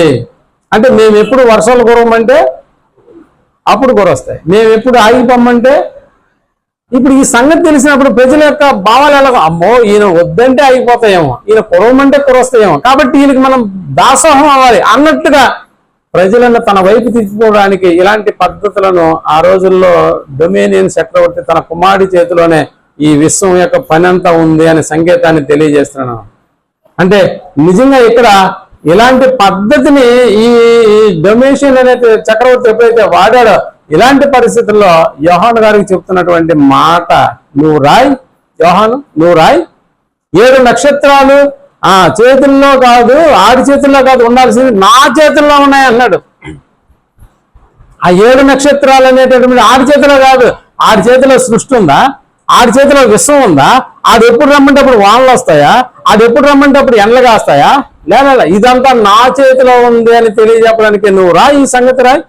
సృష్టి మీద అధికారం కలిగినటువంటి వాడిని నేనే, ఆది అంతము నేనే, అల్ఫా ఒమేగా నేనే అనేటటువంటి పదాలు మనకు ప్రకటన గ్రంథంలోనే మనకు కనిపిస్తాయి. అంటే ఇక్కడ కనిపిస్తున్నాయి, నా చేతుల్లోనే ఉన్నాయి. కాబట్టి ఈ సృష్టిని కలుగజేసిన వాడిని నేనే, నడిపించేవాడిని నేనే, నాశనం చేసేవాడిని కూడా నేనే అన్న సంగతి ఇప్పుడు ప్రజలకు అర్థం అవ్వాలి. ముఖ్యంగా ఎఫ్ఎస్సి సంఘానికి అర్థం అవ్వాలి. ఎందుకంటే వాళ్ళు కూడా ఆ సంగతులను చూసి, ఆ బొమ్మలు చూసి ఏమైపోతున్నారు, ధైర్యం ఊడిపోతా ఉంది వాళ్ళకి. ఇంకేముంది, మనం సేవించే దేవుడి దగ్గర లేదంట, వీడి దగ్గర ఉందన్న అనేటటువంటి భయం ఎక్కువైపోతుంది. కాబట్టి సృష్టి మీద అధికారం కలిగినటువంటి వాడిని నేనే అన్న సంగతి ముందు సంఘానికి తెలియాలి. సంఘంలో ఉన్నటువంటి ప్రతి ఒక్కరు ధైర్యంగా ఉండాలి. కాబట్టి నువ్వు రాయి అన్నాడు. అన్న ఉద్దేశంతోనే 7 నక్షత్రాలు అన్న పద ప్రయోగం అక్కడ జరిగిందన్న సంగతి మనం జ్ఞాపకం. 7 దీపస్తంభాలు అనగా 7 సంఘములు, ఆటి మధ్య సంచరించేవాడు చెప్పు సంగతులు ఏమనగా, అది అక్కడ చెప్తాడు, నీ క్రియలను, నీ కష్టమును, నీ సహనమును నేను ఎరుగుదును. అంటే ఇక్కడ మనకు తెలుసు 7 నక్షత్రాలు అన్న పదం ఇక్కడ వాడాడు కదా. మనిషి ఇక్కడ మనం ఆలోచన చేసుకుంటే 7 సంఘములు అన్న పదం కూడా ఇక్కడ మనకు కనిపిస్తుంది. 7 అనేటటువంటి సంఖ్య ఒక సంపూర్ణతకు బైబిల్లో ఒక గుర్తుగా ఉందన్న సంగతి మనం జ్ఞాపకం చేసుకోవాలి. 7 అనేటటువంటి సంఖ్య ఒక సంపూర్ణ దశకు ఒక గుర్తుగా ఉన్నటువంటి సంఖ్య. అది ఎలాగంటారా, ఒకసారి మనకు తెలుసు ప్రారంభంలో దేవుడు 7 దినాలలో తన పనిని సంపూర్తి చేసి ఆ తర్వాత విశ్రాంతి పొందినట్టుగా మనకు అర్థమవుతుంది. అక్కడ 7 అన్న సంఖ్య మనకు కనిపిస్తుంది. అలాగే నోవాహు దినాల్లో కూడా ఆకాశంలో ధనస్సు నుంచి అందులో ఎన్ని రంగులు ఉంచాడు? దేనికి ఆ గుర్తు? మళ్ళా ఇంకెప్పుడు నీళ్లతో భూమిని రప్పించను, అంత ముంచి వేయలేను.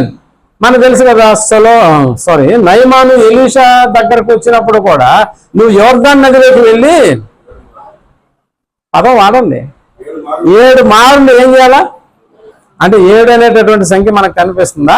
అందుకని ప్రకటన గ్రంథంలో కూడా 7 బోరలు, 7 ఆత్మలు, 7 నక్షత్రాలు, 7 కొమ్ములు అన్న 7 అన్న పదం కూడా మనకి చాలా స్పష్టంగా మనకి రాస్తూ వస్తున్నాడు. అంటే 7 అనేది ఇక్కడ మనకు అర్థం అవ్వాల్సింది ఏంటంటే ఒక సంపూర్ణము అనే దానికి ఈ అర్థానికి ఉపయోగించేటటువంటి పదం 7. కాబట్టి 7 సంఘాలు అనగా ఆ 7 మాత్రమే కాదు, మనం కూడా సంఘమే కదా.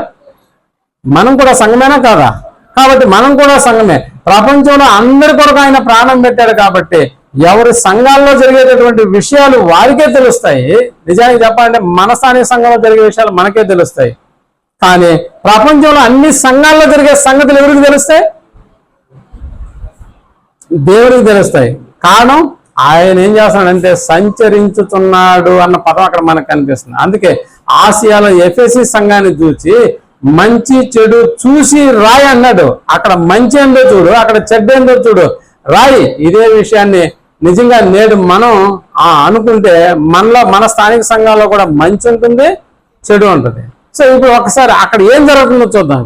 సంఘంలోకి వెళ్ళి ఏం జరుగుతుందో చూద్దాం. 2వ వచనం, నీ క్రియలు, నీ కష్టం, నీ సహనం బాగుందా అన్నాడా, బాగలేదా అన్నాడా? బాగుందనే కదా. నాకు తెలుసు నీ సహనం తెలుసు, నీ కష్టం తెలుసు, నీ క్రియలు తెలుసు. అంటే ఒక అభినందన ఏమంటారు, అభినందన మందారమాలు వేస్తున్నారు అనమాట ఎఫ్ఎస్సి సంఘానికి సంబంధించి. సో ఎఫ్ఎస్సి సంఘానికి శిరస్సు ఎవరైనా ఇంకా చెప్పాలంటే భర్తనైన నేనే కదా నీకు అన్నట్టుగా యేసు ప్రభువు వారు సంఘానికి శిరస్సు. ఇంకా చెప్పాలంటే ఆయన వరుడు, సంఘము వధువు. భర్తగా నాకేం తెలుసు నీ గురించి అంటే నీ క్రియలు తెలుసు, నీ సహనం తెలుసు, నీ కష్టం కూడా తెలుసు. అలాంటి తెలిసినటువంటి నువ్వు ఏం చేస్తున్నావు? తర్వాత నీవు దుష్టులను సహింపలేవని అపోస్తులు కాకయే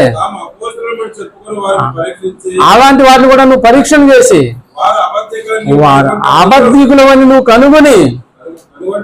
కనుగొంటివని నీవు సహనము కలిగి నా నామము నిమిత్తము భారము భరించి.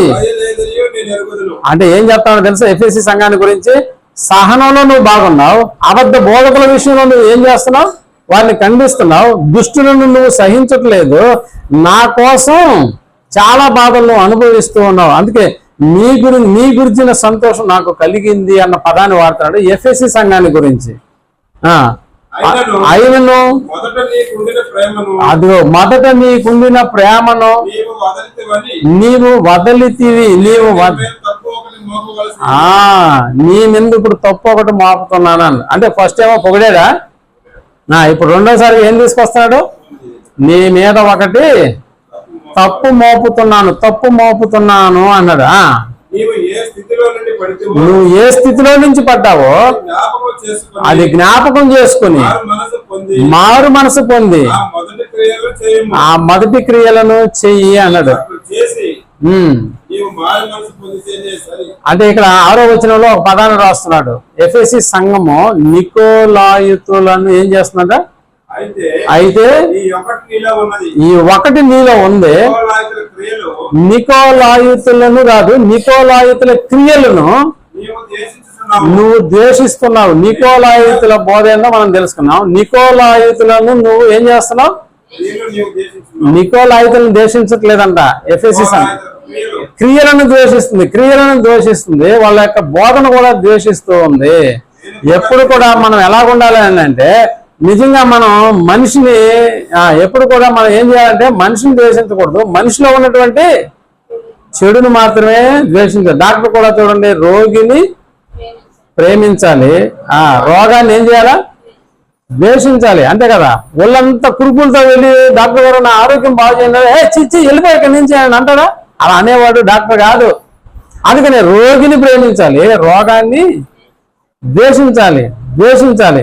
అలాగే ఇక్కడ కూడా మనం కూడా ఏం చేయాలి అంటే, క్రైస్తవమైనటువంటి మనం కూడా ఒక స్లోగన్ ఉంది, పాపాన్ని ద్వేషించాలి, పాపిని ప్రేమించాలి. అలాగే ఎఫెసీ సంఘం కూడా చేస్తున్నది అదే, నికోలాయితులను ప్రేమిస్తున్నది, కానీ నికోలాయితుల క్రియలను ఏం చేస్తుందంట, ద్వేషిస్తుంది. వారు క్రియలను ద్వేషిస్తున్నారు. ఇన్ని మంచి లక్షణాలు కలిగినటువంటి ఆ సంఘంలో ఒక చిన్న లోపం ఉందంట. ఏంటి ఆ లోపం అని అంటే 4వ వచనం, అయినను మొదటి అది ప్రేమ అనే దాన్ని అండర్లైన్ చేయండి. మొదట నీకున్న ప్రేమను నువ్వేం చేసావు, ఇప్పుడు నువ్వు వదిలేసావు. నీలో ప్రేమ లేకపోయినా సహనం ఉంది. ఎఫెసీ సంఘమా, నీలో ప్రేమ లేకపోయినా నీ దగ్గర ఏముంది, సహనం. నీలో ప్రేమ లేకపోయినా నీ దగ్గర ఏమున్నాయి, క్రియలు ఉన్నాయి. నీలో ప్రేమ లేకపోయినా బోధ విషయంలో జాగ్రత్త ఉంది. నీలో ప్రేమ లేకపోయినా నికోలాయితుల క్రియలను ద్వేషిస్తున్నావు. నీలో ప్రేమ లేదు. బాగా గుర్తుపెట్టుకోండి. ప్రేమ లేకుండా క్రియలను ద్వేషించినా, ప్రేమ లేకుండా సహనాన్ని నువ్వు కనపరిచినా ఇవన్నీ వేస్ట్ అన్న సంగతి కూడా మనకు తెలుసు, అంతేనా? అందుకని ప్రేమను గురించి ఒక అధ్యాయం రాశాడు పౌలు గారు. అదే ఏం చెప్తున్నాడు అక్కడ, ప్రేమను గురించి ఒక అధ్యాయం ఉంది. ఏంటి అధ్యాయం? సారాంశం చెప్పండి. కాదు, నా మాంసాన్ని ఇచ్చేసినా కూడా, కాల్చుటకు నా శరీరాన్ని ఇచ్చేసినా కూడా నా దగ్గర ఏముండాలంటున్నాడు, బీదల పోషణ కొరకు నా ఆస్తి అంతా ఇచ్చేసినా కూడా, కాల్చబడ్డకు నా శరీరాన్ని అప్పగించినా కూడా ప్రేమ లేని వాడనైతే నాకు ప్రయోజనం ఏమీ లేదు అన్నాడు. ప్రేమ లేని వాడనైతే ఇప్పుడు ఎక్కడ లోపం జరిగింది ఎఫెసీ సంఘంలో? ప్రేమ లేదు. ప్రేమటువంటి వాళ్ళ ప్రేమ లోపించింది. ఇప్పుడు బైబిల్ సారాంశం అంతా మీరు అర్థం చేసుకోండి. బైబిల్ సారాంశం అంతా ప్రేమ చుట్టూనే కదా తిరుగుతూ ఉంటది, ప్రేమ చుట్టూ. అందుకనే ఆ మొదటి ప్రేమను నువ్వు ఏం చేసావంట, వదిలేసావు. మొదటి ప్రేమను నువ్వు వదిలేసావు. ఈ ప్రేమ ఎలాగుంటది అని అంటే, ఉదాహరణకి ప్రేమించి పెళ్లి చేసుకున్న వాళ్ళని చూడండి. ప్రేమించి పెళ్లి చేసుకున్నటువంటి వారి యొక్క పరిస్థితి ఎలాగుంటది అని అంటే, నీ మొహం చూడండి నిద్ర పట్టలేదు పాప అంటాడు మొదట్లో, అంతేనా? తర్వాత మొహం ఎప్పుడన్నా అర్థంలో చూసుకున్నావా అన్నాడంటే దాని అర్థం ఏంటి? ప్రేమ పెరిగిందా తగ్గిందా? ప్రారంభంలో ఆమె ఫోటో ఎత్తుకొని తిరుగుతున్నాడు పర్సులో. ఇప్పుడు అంటే సెల్ ఫోన్లు వచ్చేసినాయి కాబట్టి ఫస్ట్ ఆమె ఫోటో ఉంటుంది. రాను ఏమైపోతుంది, ఉంటుందా? వేరే నీ ముఖం చూస్తే అసహ్యం చేస్తుంది అంటాడు. అప్పుడేమో నీ ముఖం చూడండి నాకు నిద్ర కూడా రాదని అంటాడు. నిద్ర కూడా మొదటి ప్రేమ ఎలాగుంది, చివరి ప్రేమ ఎలాగుంది? ఇది మీకు అర్థమైతే ఎఫ్ఎస్సి సంఘంలో ఉన్నటువంటిది అదే. పెళ్ళైనప్పుడు ఉంటుందా? పెళ్లిలో ఉండదు, పెళ్ళైన తర్వాత ఉండదు, వయసు పెరిగిన తర్వాత అస్సలు ఉండదు. పెళ్లికి ముందు ఫోన్లో మాటలు, పెళ్లి తర్వాత పెట్టు ఫోను. నీకు తెలియదా ఎంత అర్జెంటుగా ఉంటుందో నా పనిలో, పెట్టు ఫోన్ అంటారా? అంతకుముందు గంటలు అంటే ఆ నైట్ అంతా ఫోన్లోనే జరిగిపోతుందా? ఇవి మన కళ్ళ ముందు జరుగుతున్నటువంటి కార్యక్రమాలు ప్రేమటువంటి వాళ్ళు. అందుకే మొదట ఉండిన ప్రేమ ఇప్పుడు నీలో లేదు అన్నాడు. నీలో లేదు. మనం కూడా చూడండి, బాప్తిసం తీసుకున్నాం మొదటి దినాల్లో ఎలాగున్నా అంటే ఎంతసేపు బైబిల్ చదవడమే. టీవీ ఆపు బైబిల్ చదువుతున్నాం కదా, ఇది మొదటి దినాల్లో, అంతేనా? రాను ఏదో వార్తలు విందామని కానీ ఆన్ చేయి అంటాడు. ఆ తర్వాత కాస్త సీరియల్స్, ఆ తర్వాత కాస్త ఏదో ఈరోజు మంచి సినిమా అంట కదా, ఏదో పెట్టి చూద్దాం అంటాడు. అంటే ప్రారంభంలో ఉండే ప్రేమ ఉందా? లేదు. ప్రేమటువంటి వాళ్ళు లేదు. ప్రారంభంలో అధ్యాయాలు చదివే పరిస్థితి, ఆ తర్వాత వచనాల్లోకి మారిపోతాం. క్యాలెండర్ తీసుకుని ఈరోజు ఏం వాక్యం ఉందో చూడు అంటాం. అంతే, సరిపోయిందా? ఆ రోజు వాక్యం చదివేసావా? ఇక ఆ వాక్యం చదివే టైం కూడా ఉండదు. బైబిల్ ఎక్కడ ఉందో చూసుకుని అక్కడికి వెళ్ళి దాన్ని దండం పెట్టుకు వెళ్ళిపోతాడు, అంతేనా? మొదట్లో ఏమో అధ్యాయాలు, తర్వాత వచనాల్లోకి, ఆ తర్వాత బైబిల్ని దూరం నుంచి చూసి దండం పెట్టుకొని వెళ్ళిపోతాడా? మనం కూడా చూడండి, బాప్తిజం ముందుగా వచ్చి కూర్చుంటాం, అంతేనా? ప్రారంభంలో ముందుగా వచ్చి కూర్చేస్తామా ఏదైనా క్లాసులు ఉన్నప్పుడు? ఆ తర్వాత మధ్యలో 2 పాటలు అయిపోయిన తర్వాత 3 పాటల ప్రసంగంలో మధ్యలో వచ్చేస్తాం. ఇంకా రాను లాస్ట్ లో అటు పోతా ఇక్కడ దండం ఎట్టి పెట్టుకొని వెళ్ళిపోతా ఉంటాం, అంతేనా? ఎక్కడ ప్రేమ?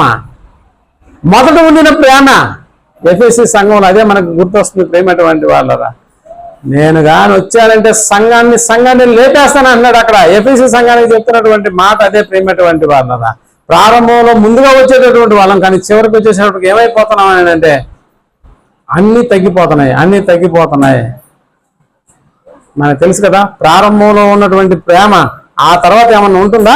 లేదు. ప్రేమటువంటి వాళ్ళరా, ఏ కార్యక్రమాలకైనా క్రైస్తవుడు చేయాల్సింది ప్రేమ అన్న పునాది అనేటటువంటి పదం. ఆ సంఘంలో ఒకే ఒక లోపం ఏంటంటే మొదట ఉండిన ప్రేమ ఇప్పుడు నీలో లేదు అని. ఈ రోజుల్లో సంఘాల మధ్య నిజంగా ఎన్ని లోపాలు కనిపిస్తాయో, నిజంగా యేసుప్రభువు వారి సంఘాల మధ్య సంచరించేవాడే అయితే ఈ సంఘం ఆ సంఘాల మధ్య సంచరిస్తూ ఉన్నప్పుడు ఎన్ని లోపాలు కనిపిస్తాయో మీరు అర్థం చేసుకుని, ఒక ఎఫ్ఎస్సి సంఘంలోనే ప్రేమ అనేది లోపిస్తే ఈరోజు సంఘాల మధ్య తిరుగుతున్నటువంటి ఆయనకు ఎన్ని లోపాలు కనిపిస్తాయో ఒకసారి ఆలోచన చేయండి. ఈ సంఘంకి వచ్చాడు అనుకున్నాం, మళ్ళీ అక్కడ ఉన్న సంఘాన్ని పోయాడు, మళ్ళీ అక్కడ ఉన్న సంఘాన్ని, ఆ సంఘాన్ని ఈ సంఘాన్ని అటు దాచి మళ్ళీ అక్కడ కిసానగర్లో ఉన్న సంఘాలు కూడా కలిసి చూసాడు అనుకోండి. ఈ సంఘానికి ఆ సంఘానికి అస్సలు పడదు, అంతేనా? ఎలా ఉంటుందో ఒక్కసారి ఆలోచన చేయండి. అందుకనే సంఘాలు అంటే ప్రేమ అనేటటువంటిది అస్సలు ఉండవు, క్రియలుండు, కష్టాలుండు, సహనం అస్సలు ఉండదు, ప్రేమ అంతకంటే ఉండదు. వాటి స్థానంలో ఏమొచ్చేసి ఉన్నాయంటే కక్షలు, ద్వేషాలు. ఇవే సంఘాల్లో ఉన్నాయా అని అంటే ఖచ్చితంగా ఉన్నాయి ప్రేమటువంటి వాళ్ళ. అందుకనే సంఘంలో ఉన్నటువంటి ప్రత్యేకతలు ఆ సంఘానికే తెలుస్తాయి, కానీ అన్ని సంఘాలను కూర్చున్నటువంటి పరిస్థితులు ఎవరికి తెలుస్తాయి? దేవునికి తెలుస్తాయి అన్న సంగతి మనం జ్ఞాపకం చేసుకోవాలి. అందుకనే బలహీనతలు ఉండాలి, కానీ ఆ బలహీనతలు దిద్దుకునే ప్రయత్నం కూడా మనలో జరుగుతూ ఉండాలి. అదే చెప్తున్నాడు ఎఫెసీ సంఘానికి, నీలో లోపం ఒకటి ఉంది, నా మధ్య సినిమా డైలాగ్ ఒకటి ఉంది, ఒకటి తక్కువైందా? ఆ ఒకదాని గురించే సినిమా అంతా నడిచింది, కానీ ఇక్కడ కూడా ఒకటి తక్కువైంది అన్నాడు. ఏంటి ఆ ఒకటి? అదే మెయిన్ ఉండాలి. అది లేకుండా నువ్వు ఏది చేసినా, నీకు సహనం ఉన్నా దానివల్ల ప్రయోజనం లేదు, నువ్వు ఎన్ని కష్టాలు పడ్డా ప్రయోజనం లేదు, ఇంక ఏది జరిగించినా కూడా ప్రయోజనం లేదు. ఆ ప్రేమ అన్న దాన్ని దగ్గర పెట్టుకొని సహనం ఉంది, ఆ ప్రేమ అన్న దాన్ని దగ్గర పెట్టుకొని కష్టం పడు, ఆ ప్రేమ అన్న దాన్ని దగ్గర పెట్టుకొని ఇంకెన్ని కార్యక్రమాలన్నా చేయి ప్రేమటువంటి వాళ్ళరా. అందుకనే ఈ ఒక్కటి తగ్గింది నీకు అన్నాడు, ఈ ఒక్కటి తగ్గింది కాబట్టి ఎఫెసీ సంఘం సరి చేసుకోలేకపోయింది. ఆ ఒక్కదాన్ని మళ్ళా మొదటి ప్రేమలోకి రాలేకపోయింది, తన తప్పును తాను సరిదిద్దుకోలేకపోయింది. కాబట్టి దేవుడు ఏం చేస్తాడు? సంఘాన్ని తీసేశాడు. లేకపోతే సంఘంలో ఉన్నటువంటి మనల్నైనా తీసేస్తాడు, లేకపోతే సంఘాన్నైనా నిర్వీర్యం చేసేస్తాడు ప్రేమటువంటి వాళ్ళ. మాకు తెలుసు కదా, ఎఫెసీ సంఘం 120 సంవత్సరాల తర్వాత కనపడలేదు.